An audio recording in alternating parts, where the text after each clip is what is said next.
عن عائشة رضی اللہ عنہا ما من یوم اکثر من، حضور اقدس صلی اللہ علیہ وسلم نے ارشاد فرمایا کوئی دن ایسا نہیں جس میں اللہ تعالیٰ عرفہ کے دن سے زائد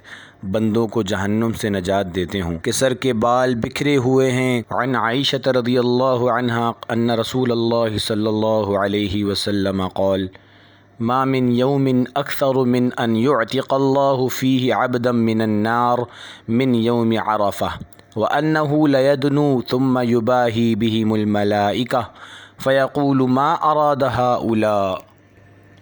حضرت عائشہ رضی اللہ تعالی عنہ سے روایت ہے، حضور اقدس صلی اللہ علیہ وسلم نے ارشاد فرمایا کوئی دن ایسا نہیں جس میں اللہ تعالیٰ عرفہ کے دن سے زائد بندوں کو جہنم سے نجات دیتے ہوں، یعنی جتنی کثیر مقدار کو عرفہ کے دن خلاصی ہوتی ہے اتنی کثیر تعداد کسی اور دن کی نہیں ہوتی۔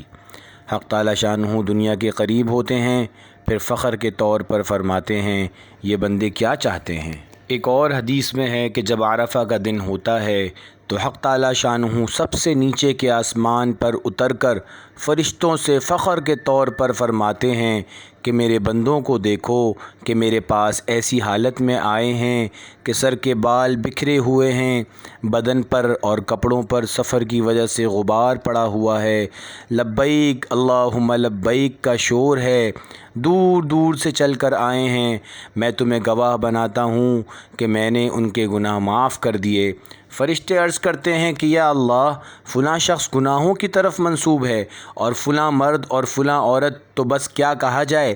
حق تعالی شانہ کا ارشاد ہوتا ہے کہ میں نے ان سب کی بھی مغفرت کر دی۔